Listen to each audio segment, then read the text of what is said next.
नमस्ते प्रणाम, हम हैं आकाश राजा और हाईटेक रिकॉर्डिंग स्टूडियो खोदाई बक्सारन। आज 2-3 जना कलाकार लोग आयल बा लोग, बहुत अच्छा गावेला लोग। जैसे कमलेश लाल के एगो गाना के बहुत प्यार दुलार आशीर्वाद मिलल हटे, एगो गाना के आरा छपरा के विवाद पे बहुत अच्छा गाना लोग प्यार सपोर्ट करके बहुत अच्छा व्यू मिलल हटे। और ई जितेंद्र बना दोनों जना के ड्यूट गाना भयल हटे और आप सबके बीच में मैंने हो गल बा रिकॉर्डिंग मिक्सिंग भी हो गल बा। 2-3 दिन के अंदर में डीडी फिल्म्स पर गाना सुने के मिली। ओकरा बाद से तनी इनका लोग से मुंह से सुन ली गाना, ओकरा बाद हम प्ले करके सुनाओ तनी रोरो लोग के गाना। नमस्ते प्रणाम, हम भोजपुरी गायक कमलेश लाल यादव। जितना भी भोजपुरी भाई बहनी सबके दिल से धन्यवाद बा।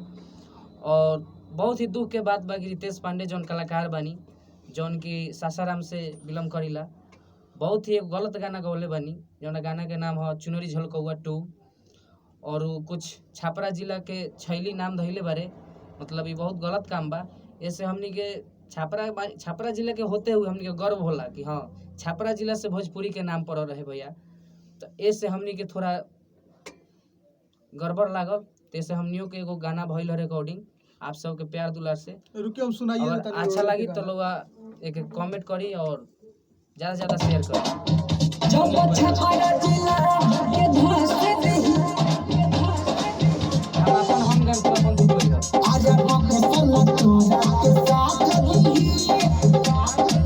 हाईटेक रिकॉर्डिंग स्टूडियो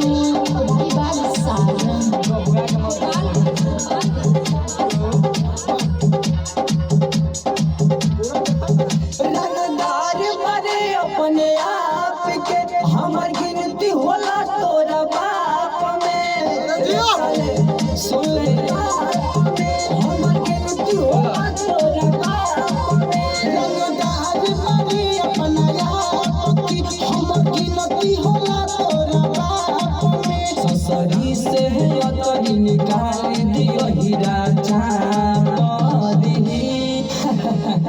बेटा छापरा या ठोकल से 6 गो तो पोस्टमार्टम में निकलेला 9 गो। जब छापरा जिला धके गाथ दी ससरा मन तोरा के साथ दी। जब छापरा जिला धके गाथ दी आजा पकसल तोरा के साथ दी।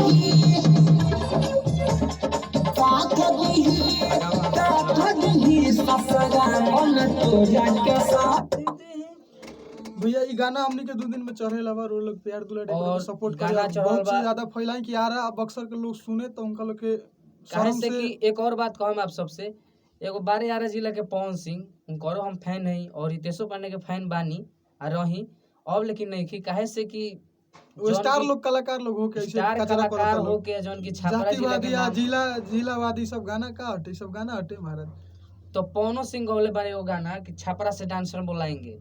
अब यहाँ बताइए। तक तो देवता भी डांस कैले रहनी, ई कलाकारी हो, एमे डांस कैल कोनो खराब बात ना हो भैया।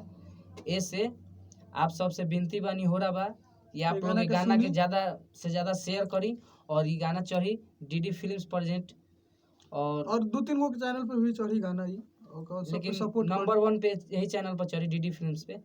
और आप सब सुनी और प्यार दुलार आशीर्वाद ज़्यादा से ज़्यादा शेयर करी। हमर जख्मी जितेंद्र से कुछ 2 शब्द सुन ली। का सुनाई मालिक। दे दो प्रणाम नमस्कार। लो घोर क देलनी काट दिया।